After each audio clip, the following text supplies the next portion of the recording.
Welcome students. तो हम लोगों ने पिछले लेक्चर में इंटीग्रेशन का बेसिक मीनिंग समझ लिया था, है ना। और हम लोगों ने इंटीग्रेशन के फॉर्मूले भी लिख लिए थे, है ना। तो आप लोगों को फॉर्मूले अच्छे से याद होने चाहिए। अब उस पर बेस्ड हम कुछ न्यूमेरिकल्स करेंगे। तो देखिए, यहाँ पे मैंने कुछ एग्जाम्पल्स लिखे हुए हैं, इनको हम जल्दी से सॉल्व करते हैं, ठीक है। तो बच्चों, लेकिन फिर से मैं बोल रहा हूँ कि फॉर्मूले बड़े इंपॉर्टेंट हैं। तो फॉर्मूलेज आपको याद रखने पड़ेंगे, है ना। बिना फॉर्मूले याद रखे आपका काम नहीं बनेगा। तो देखिए, जैसे यहाँ पे पहला क्वेश्चन दिया गया है कि आपको एवेल्युएट करना है इंटीग्रेशन को। जो इंटीग्रेशन है 3x² प्लस ई की power x minus 1/x plus sec² x dx, है ना बच्चों। तो आप देखो, इस वाले को हम कैसे इंटीग्रेट करेंगे। अब इसमें बीच में प्लस माइनस है, तो आप लोगों को डिफरेंशिएशन मैंने बताया था कि डिफरेंशिएशन को आप प्लस माइनस के ऊपर डिस्ट्रीब्यूट कर सकते हो। वैसे इंटीग्रेशन भी डिस्ट्रीब्यूट हो जाता है, इसमें कोई दिक्कत नहीं है ना। तो जैसी वहां डिफरेंशिएशन की प्रॉपर्टी थी, यहाँ पे इंटीग्रेशन भी वैसे ही होगा। और एक चीज और, डिफरेंशिएशन जैसी होगी इंटीग्रेशन में, फॉर्मूले अलग हैं बट प्रॉपर्टीज वही है कि यहाँ पर जो कांस्टेंट होगा, जैसे डिफरेंशिएशन में बाहर आ जाता था, तो इंटीग्रेशन में भी कांस्टेंट बाहर आ जाता है ना। और बाकी का इंटीग्रेशन हम करेंगे। तो देखिए, इसका हम सॉल्यूशन करते हैं ना, जल्दी से देखते हैं कि इसको कैसे सॉल्व करते हैं हम लोग। तो सॉल्यूशन कर रहे हैं यहाँ पर। तो ये आपका आई जो होगा बच्चों, इंटीग्रेशन, वो क्या हो जाएगा, इंटीग्रेशन को आप डिस्ट्रीब्यूट कर दो। तो इंटीग्रेशन ऑफ 3x², 3 कांस्टेंट है तो बाहर आ जाएगा, तो ये हो जाएगा x² इंटू dx, dx इसके साथ आ जाएगा, dx तो हर चीज से मल्टीप्लाई हो जाएगा, है ना। फिर बीच में प्लस साइन है तो प्लस साइन रख दो। फिर इंटीग्रेशन ऑफ e की पावर x इंटू dx हो गया, है ना। फिर बीच में माइनस साइन है, माइनस साइन रख दो, 1/x dx हो गया, है ना। फिर बीच में प्लस साइन है, रख दो। और क्या बचा बच्चों, sec² x dx और इंटीग्रेशन। अब हम इंटीग्रेशन के फॉर्मूले जानते हैं, बहुत इजीली हम निकाल सकते हैं। x² dx क्या होता है बच्चों, x की पावर n का फॉर्मूला लग जाएगा। तो x की पावर n+1, तो n की जगह 2 है तो 2+1 अपॉन 2+1, है ना। प्लस e की पावर x dx, इसका फॉर्मूला तो बहुत सिंपल था बच्चों, e की पावर x ही होता है ना, तो इसमें घबराने की कोई जरूरत है ही नहीं। फिर ये माइनस 1/x dx, तो मैंने आपको बताया था x की पावर n तब नहीं लगता जब x की n की वैल्यू -1 हो, जैसे यहाँ उस समय आपको इसका डिफरेंशिएशन लिखना चाहिए कितना बच्चों, ln x, है ना। और प्लस sec² dx, sec² जो होता है वो बच्चों tan x का क्या होता है, डिफरेंशिएशन। तो sec² x का जो इंटीग्रेशन होगा वो tan x होगा, है ना। तो ये आपका tan x। और साथ में यहाँ पे कांस्टेंट ऑफ इंटीग्रेशन c, क्योंकि ये इनडेफिनेट इंटीग्रेशन है तो कांस्टेंट ऑफ इंटीग्रेशन c लगाना पड़ेगा। वैसे भी कई बच्चे मुझसे बोलते हैं कि सर यहाँ पर हमने इंटीग्रेशन किया तो यहाँ पे कांस्टेंट c1 लिखना चाहिए था, यहाँ पे c2 लिखना चाहिए था, यहाँ पे प्लस c3 लिखना चाहिए था और यहाँ पे c4 लिखना चाहिए था। तो बच्चों वो बार बार लिखने की जरूरत नहीं है। c1 plus c2 plus c3 plus c4 वो सब ऐड करके मैंने एक कांस्टेंट मान लिया। इसलिए पहले आप पूरा इंटीग्रेशन सॉल्व कर लो, बाद में प्लस एक कांस्टेंट लगा दो, क्योंकि कांस्टेंट को ऐड भी करोगे अलग अलग तो भी आपको कांस्टेंट ही मिलने वाला है, और कांस्टेंट की वैल्यू तो हमें पता है नहीं, है ना। तो हम उसको एक ही कांस्टेंट में लिख देते हैं, दैट इज सी। तो ये बात आप याद रखिएगा। अब देखिए यहाँ पे 3 मल्टीप्लाइड बाई, ऊपर मल्टीप्लाई 3 है और नीचे डिवाइड 2+1 3 हो जाएगा, तो ये और ये कैंसिल हो जाएगा। तो ये बचेगा फाइनल आंसर जो आपका होगा इंटीग्रेशन का, x³ प्लस ई की power x minus ln x plus tan x और प्लस सी, है ना बच्चों। तो आई होप आप समझ गए होंगे कि कैसे हमें इंटीग्रेशन सॉल्व करना है ना। तो जल्दी से ये वाला क्वेश्चन भी कर लेते हैं ना, अब आपको बन जाना चाहिए बहुत इजीली। तो ये जब इंटीग्रेशन सॉल्व करेंगे तो इसको भी वैसे ही लिख लेते हैं जैसे हमने ऊपर लिखा हुआ था। तो यहाँ पे integration of sec x tan x into D x plus integration 5/x³ into D x, और ये माइनस, और अपन यहाँ लिखेंगे cosec² x dx, ठीक। आप इसको ऐसे भी लिख सकते हैं बच्चों, integration of sec x tan x dx। ये देखो 5 कांस्टेंट है प्लस, तो 5 बाहर आ जाएगा इंटीग्रेशन के, और ये हो जाएगा x की पावर -3, तो हो जाएगा dx, और minus integration of cosec² x dx। अब इंटीग्रेशन करते हैं। अब देखो sec x और tan x, sec x into tan x, ये किसका डिफरेंशिएशन होता था बच्चों, अगर आपको याद हो तो ये sec x का डिफरेंशिएशन है। sec x का differentiation sec x into tan x होता था। तो sec x into tan x का इंटीग्रेशन उसका उल्टा, क्या हो जाएगा बच्चों, sec x हो जाएगा, है ना। तो इसका इंटीग्रेशन sec x होता है, ठीक। और यहाँ पे आप ध्यान से देखोगे तो ये 5 और ये x की पावर n, तो ये n+1 मतलब -3+1 और -3+1, है ना, ऐसा लिख लेंगे अपन। और माइनस कोसेक स्क्वायर x किसका बच्चों डिफरेंशिएशन होता है, तो cot x का, cot x का माइनस कोसेक स्क्वायर होता है ना, तो कोसेक स्क्वायर x का माइनस cot x होगा इंटीग्रेशन, तो माइनस cot x। और सबका मिलाकर हम एक कांस्टेंट क्या लिख देंगे बच्चों, c लिख देंगे, है ना। तो आई होप आपको बात समझ में आ रही होगी। अब यहाँ पे देखो ये हो जाएगा फाइनल जो आंसर है इंटीग्रेशन का sec x। अच्छा ये -3+1 -2 बचेगा, तो यहाँ पे -2 मल्टीप्लाई होगा तो माइनस साइन आ जाएगा, और ये हो जाएगा 5/2। यहाँ पे x की पावर -2 बचेगा, उसको नीचे ले लेते हैं, तो ये 2x² हो जाएगा, है ना। और minus minus plus cot x और प्लस कांस्टेंट ऑफ इंटीग्रेशन। तो this will be our answer to this problem, है ना। तो आई होप आपको समझ में आया होगा कि हम इंटीग्रेशन के फॉर्मूले से कैसे इंटीग्रेशन सॉल्व कर सकते हैं, है ना। इसलिए मैंने आपको कहा फॉर्मूले बहुत इंपॉर्टेंट है, फॉर्मूले याद नहीं होंगे तो बनेंगे नहीं। चलिए फिर हम यहाँ पे सॉल्यूशन करते हैं, ये तीसरा सवाल है हमारा। तो इसमें आपसे क्या बोला गया, integration sec x plus ln x into D x. तो हम इंटीग्रेशन को डिस्ट्रीब्यूट कर लेते हैं प्लस साइन के ऊपर, तो ये हो जाएगा integration of sec x dx, और प्लस है बीच में तो प्लस साइन लगाएंगे, इंटू ln x dx, ठीक। अब sec x का इंटीग्रेशन मैंने कल फॉर्मूला लिखवाया था बच्चों आपको sec x dx का, तो याद नहीं है तो आप फॉर्मूले देख लें पहले, लेकिन फॉर्मूले याद होने चाहिए ना। तो sec x dx का इंटीग्रेशन होता है ln sec x plus tan x, और प्लस ln x dx का भी मैंने इंटीग्रेशन का फॉर्मूला आपको लिखवाया हुआ है कल, है ना। तो उसका फॉर्मूला होता है x multiplied by ln x minus 1, ठीक, और प्लस कांस्टेंट ऑफ इंटीग्रेशन। तो this is the answer to this problem. तो आई होप आपको समझ में आ गया होगा कि अगर आपको बेसिक इंटीग्रेशन आएंगे प्लस माइनस वाले तो आप कर लोगे, है ना। डिस्ट्रीब्यूट वैसे ही करना है जैसे डिफरेंशिएशन को डिस्ट्रीब्यूट कर लेते थे, और जो भी कांस्टेंट टर्म आता था वो इंटीग्रेशन के बाहर आ जाता है ना। तो आई होप आपको ये सारी बातें क्लियर है, तो इसको अच्छे से कर लीजिए सॉल्व। ये बच्चों ये मैंने आपको बेसिक इंटीग्रेशन समझा दिया है ना। अब एक चीज और आप समझ लें यहाँ पर, जो कि मुझे बताना था, है ना, कल फॉर्मूला लिखते समय, लेकिन अभी डिस्कस कर लेते हैं। जैसे मैं आपसे बोलूं कि इस टाइप का integration of k into D x, है ना, वेयर जो आपका k है वो कांस्टेंट है बच्चों, है ना। तो k इज अ कांस्टेंट, ये कांस्टेंट नंबर कुछ भी हो सकता है, 10 20 50 पाई, है ना। तो फिर ऐसे अगर कांस्टेंट टर्म आ गया तो उसका इंटीग्रेशन क्या होगा। तो जैसे मैंने अभी आपको बताया कि जब आप इसको सॉल्व करते हैं तो यहाँ पर आप क्या करोगे बच्चों, k को इंटीग्रेशन के बाहर लोगे, तो अब इंटीग्रेशन क्या हो जाएगा बच्चों, dx। बट dx के साथ तो x का कोई फंक्शन है नहीं, तो आप इसको ऐसे मान लो, देखो k into D x, D x की जगह पे यहाँ पे इंटू वन है, तो इसको आप 1 मल्टीप्लाइड बाई डी एक्स मान लो। और 1 को क्या लिख सकते हो बच्चों, x के टर्म में, x की पावर 0, किसी भी चीज की पावर 0 है तो वो क्या होता है बच्चों, तो ये आपका फंक्शन बन गया ना, जिसमें n की वैल्यू 1 है। तो आप पहला वाला फॉर्मूला लगा सकते हैं x की power n into D x वाला, तो वो हम लगा लेते हैं यहाँ पर, देखो। तो यहाँ से क्या आ जाएगा बच्चों, ये k तो बाहर आ गया, और यहाँ पर आप x की पावर 0 है उसका इंटीग्रेशन करोगे तो n+1, तो 0+1 अपॉन 0+1, तो ये आ जाएगा kx। तो याद रखेंगे कभी भी आपका इंटीग्रेशन dx है तो उसको आप x लिख सकते हो। जैसे मैं आपसे बोलूं कि इंटीग्रेशन dy है तो आप उसको y लिख सकते हो, है ना, क्योंकि यहाँ पे y की पावर 0 मान लो, 1 से मल्टीप्लाई कर लो, तो 0+1 अपॉन 0+1 तो y आ जाएगा। या जैसे इंटीग्रेशन dz है, कोई भी वेरिएबल है तो z आ जाएगा। जैसे इंटीग्रल dp है तो आपका p आ जाएगा, है ना। आप शायद बात समझ रहे होंगे। और कोई कांस्टेंट है तो वो कांस्टेंट बाहर आ जाएगा।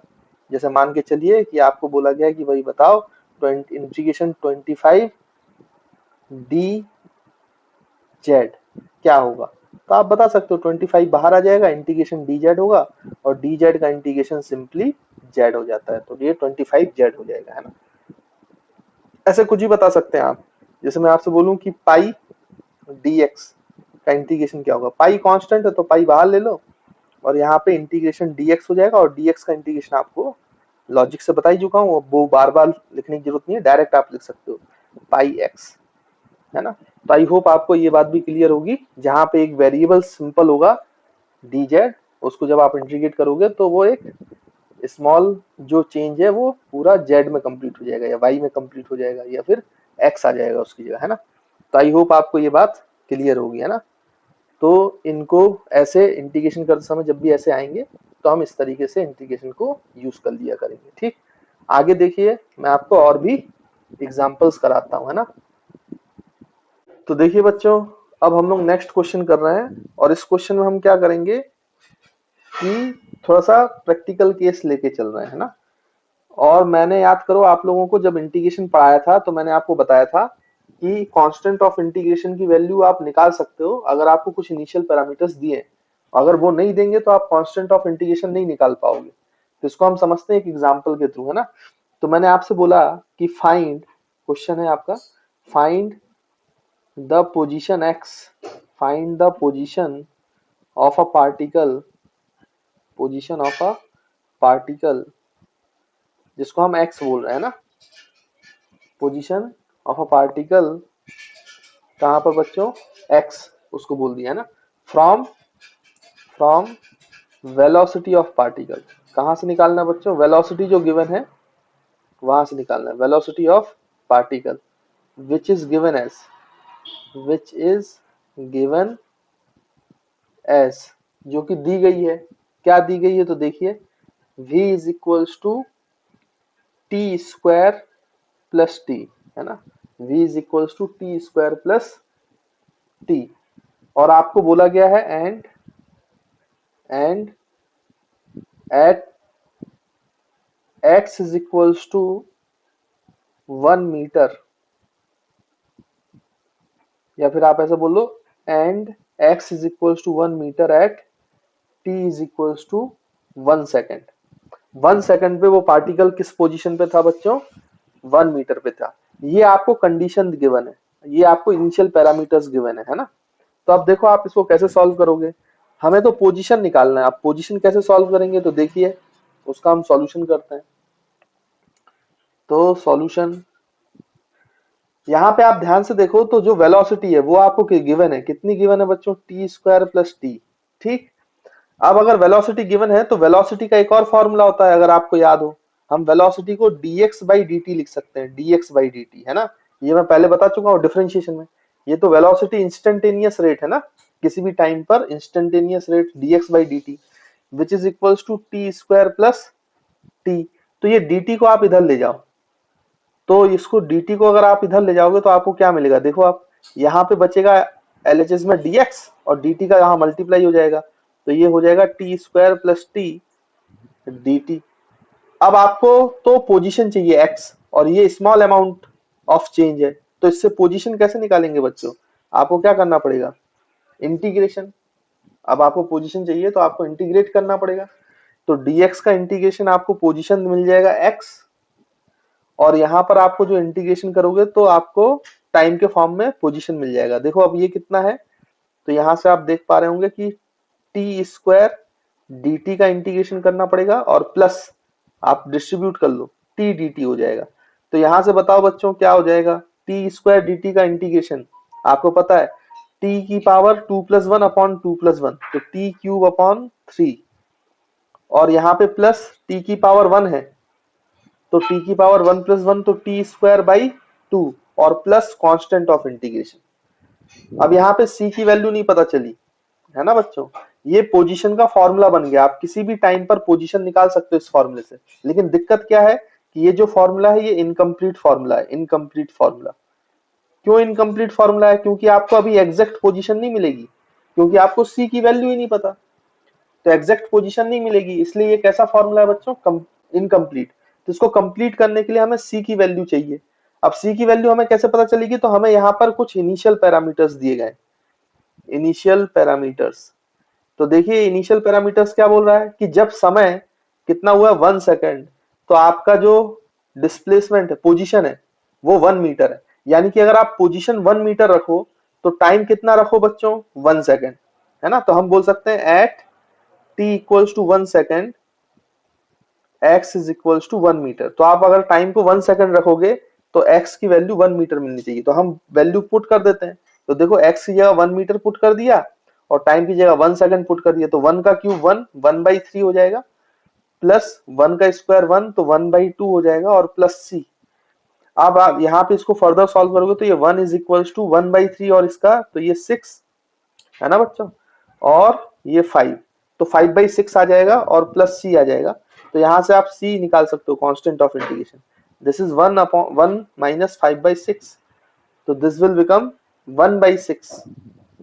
तो c की वैल्यू आपकी 1/6 हो गई। तो आपका एग्जैक्ट फॉर्मूला कितना हो गया बच्चों, देखो अब आप x निकाल सकते हो, position as a function of time आ जाएगा आपके पास, t³/3 plus t²/2 plus c की वैल्यू बच्चों 1/6। तो देखो ये जो फॉर्मूला आया, अब आप किसी भी टाइम पे पोजीशन बता सकते हो इस पार्टिकल की। तो ये आपका कंप्लीट फॉर्मूला हो गया, कंप्लीट फॉर्मूला, जिससे आप एग्जैक्ट लोकेशन बता सकते हो किसी भी टाइम पर। तो आई होप आपको बात क्लियर है, समझ में आई है। और सी की वैल्यू हम तभी निकाल सकते हैं जब हम इस तरीके के इनिशियल पैरामीटर्स दिए हो। अगर ये पैरामीटर्स नहीं दिए जाएंगे तो आप सी की वैल्यू नहीं कैलकुलेट कर पाओगे। इसलिए मैंने कहा था कि सी की वैल्यू हम पता कर सकते हैं तभी और तभी जब हमें कुछ डाटा गिवन हो।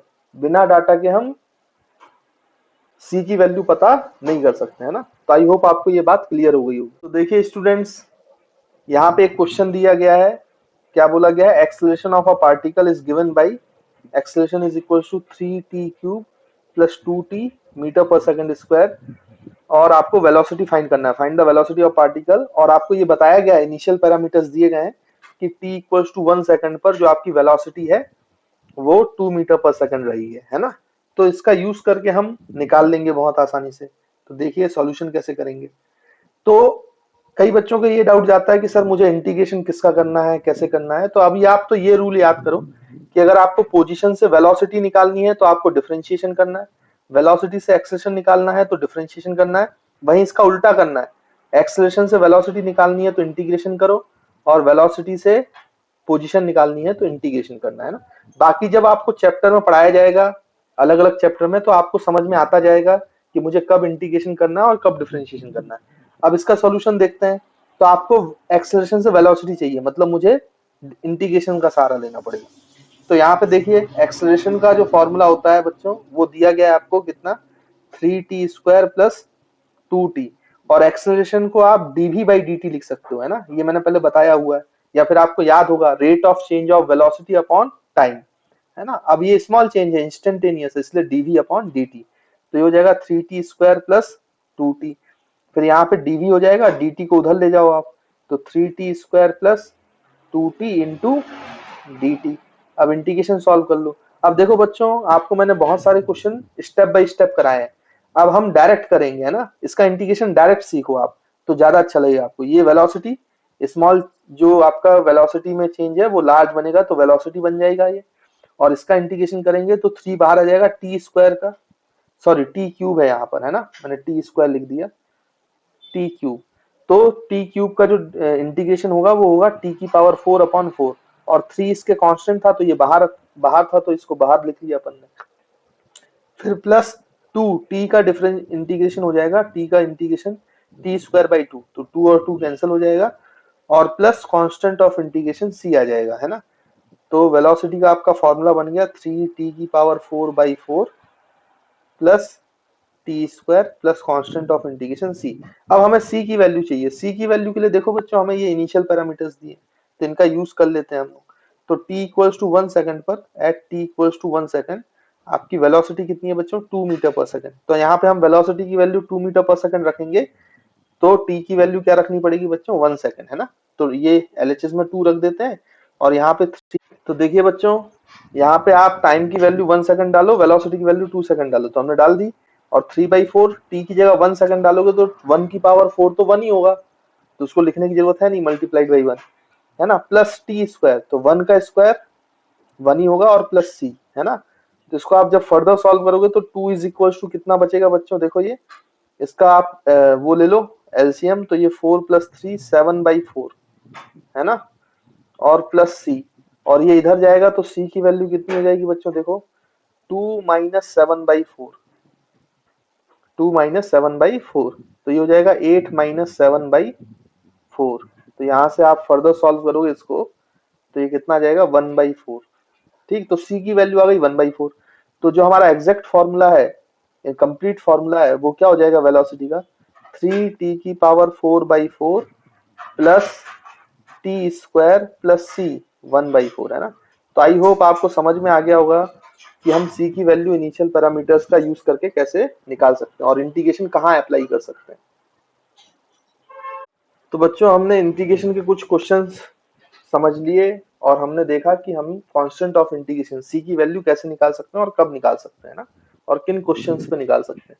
अब चलिए हम आगे बढ़ते हैं और अब हम ये देखते हैं कि अगर हमारे को स्टैंडर्ड फॉर्मूला नहीं मिलेगा तो हम कैसे सॉल्व करेंगे इंटीग्रेशन, है ना। तो इसको बोला जाता है integration by substitution. Integration integration by substitution method,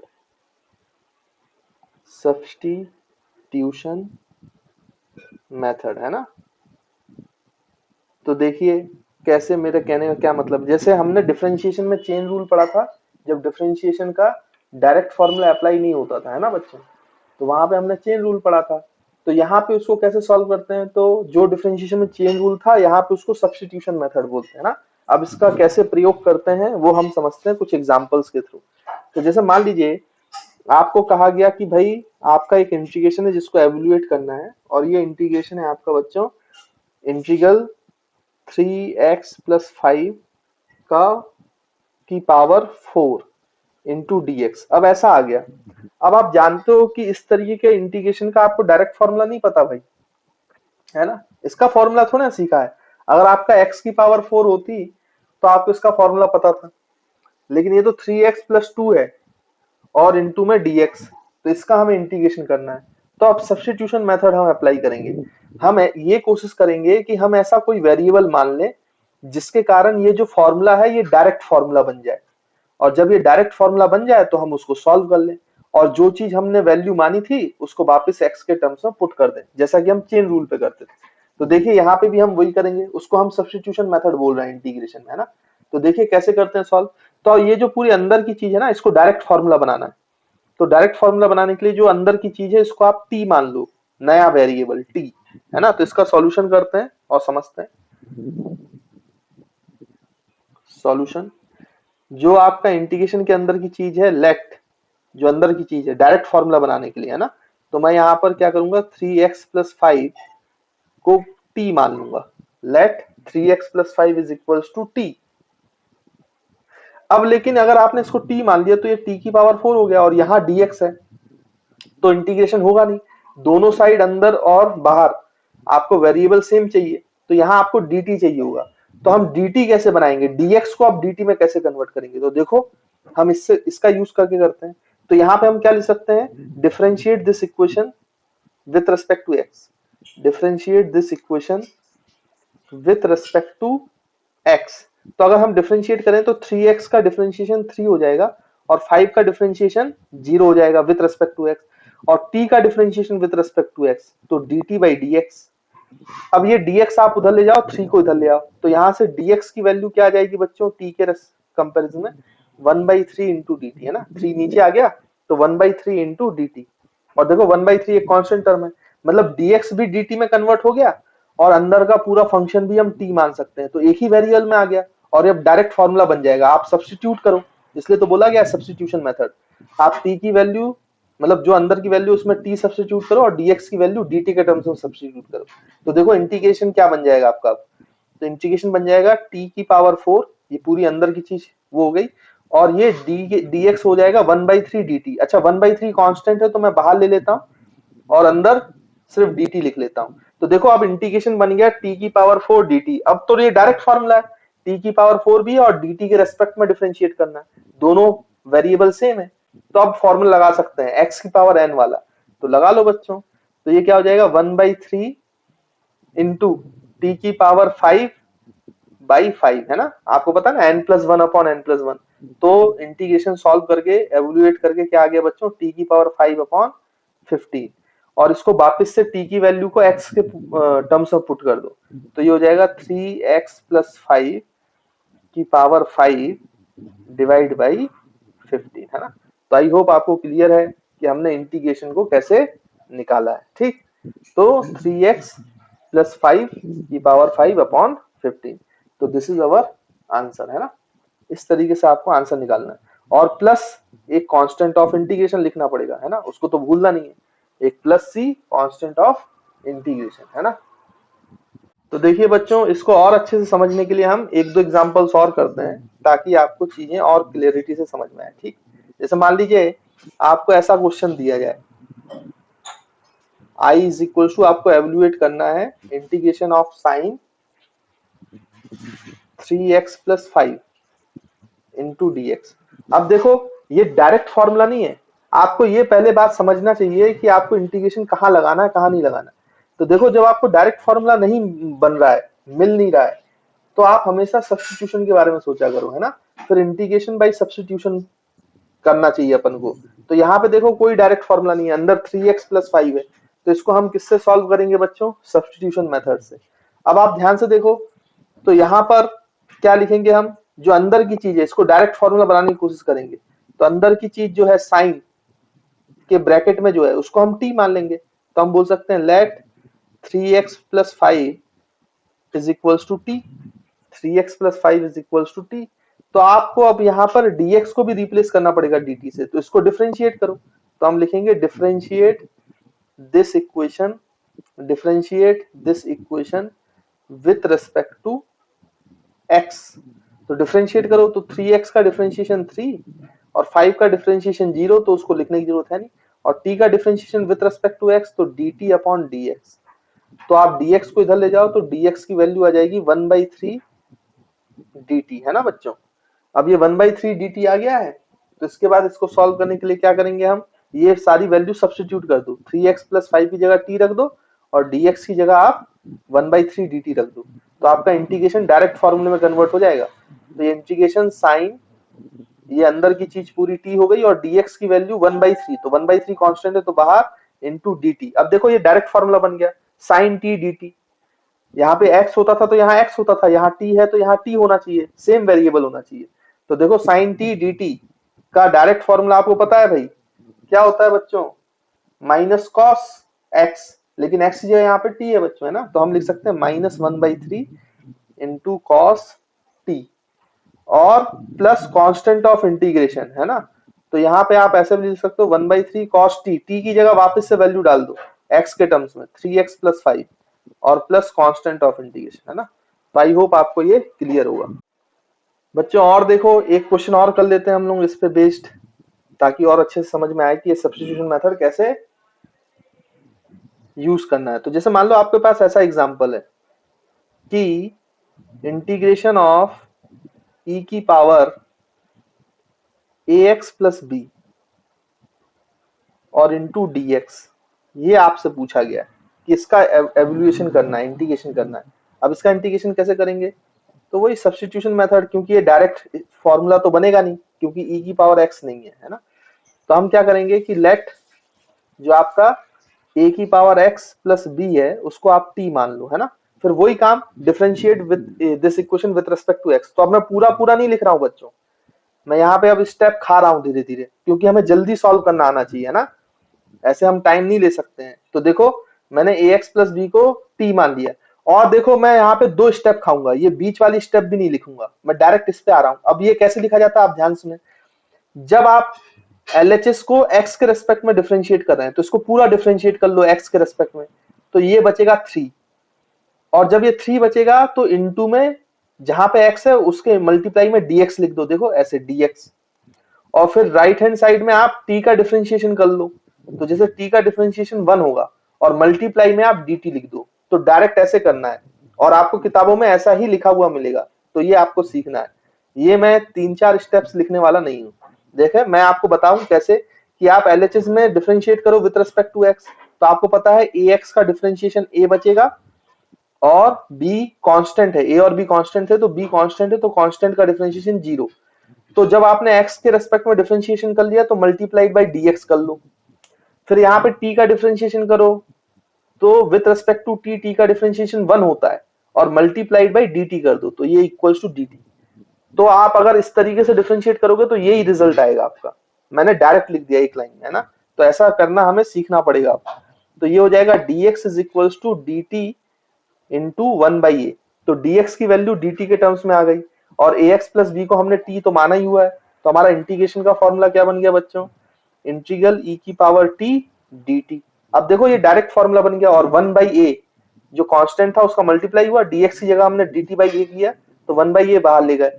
तो e की पावर t dt का क्या फॉर्मूला होता है बच्चों, सिंपली 1/a e की पावर t। e की पावर t का तो फॉर्मूला e की पावर t होता है, और t की जगह वापस से x रख दो, तो ये हो जाएगा e की पावर ax प्लस b, है ना। t की जगह वैल्यू पुट कर दी, और plus constant of integration c। तो ये हमारा आंसर हो गया। तो देखो इस तरीके से आप सब्स्टिट्यूट करके आंसर निकाल सकते हो, है ना बच्चों।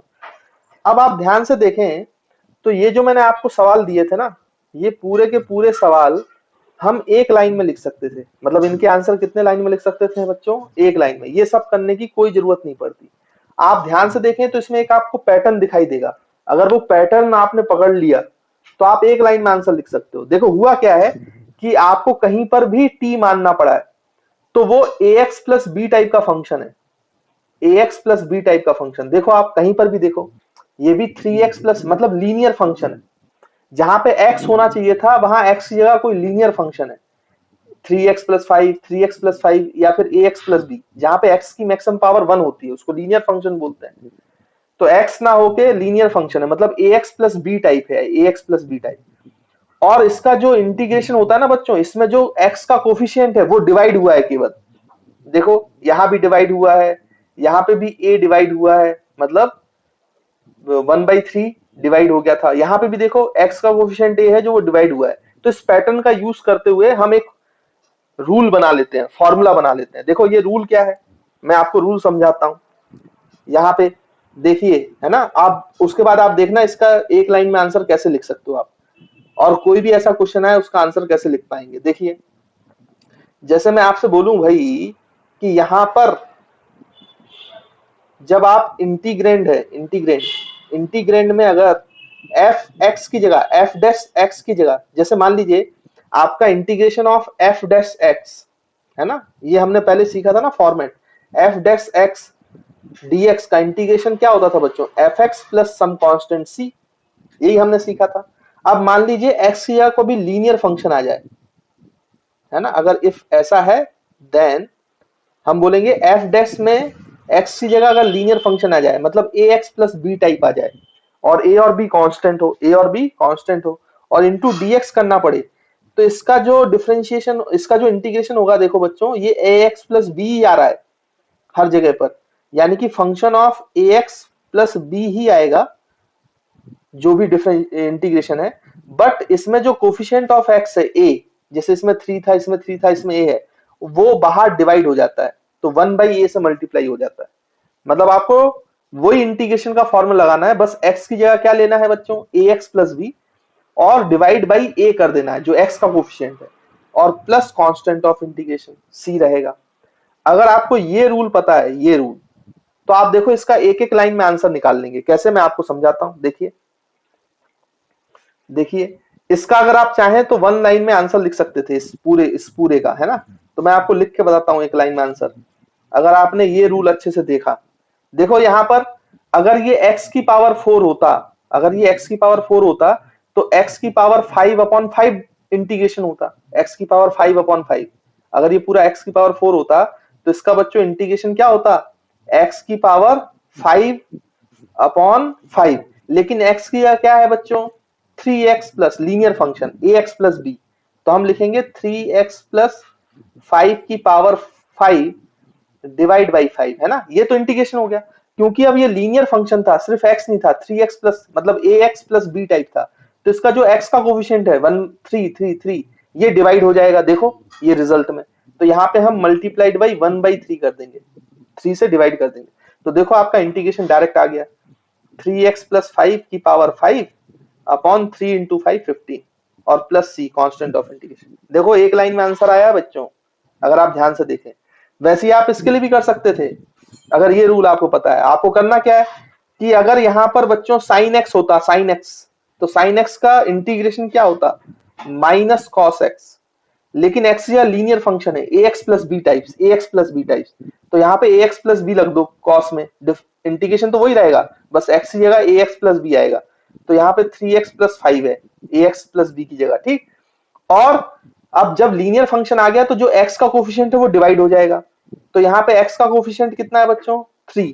तो इससे डिवाइड कर दो जो भी आपका इंटीग्रेशन का रिजल्ट है, और प्लस कांस्टेंट ऑफ इंटीग्रेशन। देखो डायरेक्ट लिख दिया मैंने, डायरेक्ट आंसर आपके सामने है। वैसे ही आप इसके लिए भी लिख सकते हो, इसके लिए भी आप डायरेक्ट आंसर लिख सकते थे एक लाइन में। देखो e की पावर x और dx होता तो इसका आंसर क्या होता, e की पावर x, लेकिन x यह लीनियर फंक्शन है, ax plus B, ax plus B. अब लीनियर फंक्शन अगर है तो जो x का कोफिशिएंट है उसको डिवाइड कर दो, तो 1/a और ये प्लस सी। देखो यही आंसर आया, मैंने डायरेक्ट एक लाइन में लिखा है। इसको अच्छे से समझ लो बच्चों, ये बड़ा काम की चीज है ना। अगर आपको ऐसे लीनियर फंक्शन दिखाई दे ax प्लस बी टाइप, तो आप इंटीग्रेशन का फॉर्मूला लगा दें, x की जगह ax प्लस बी लिखें और divide by coefficient of x कर दें, अगर लीनियर फंक्शन है ax प्लस बी।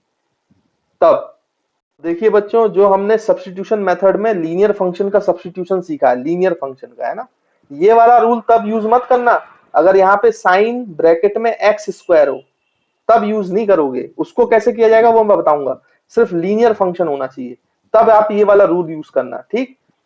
तो इसको मैं नोट करके लिख देता हूं, तो आप लोग भी लिख लीजिए, है ना। इसको जो मैंने आपको सब्स्टिट्यूशन ऑफ लीनियर फंक्शन बताया और उसका डायरेक्ट फॉर्मूला बताया, उसको मैं लिख देता हूं यहाँ पर, तो उसको नोट करके आप लोग भी अपनी कॉपी में लिख लें।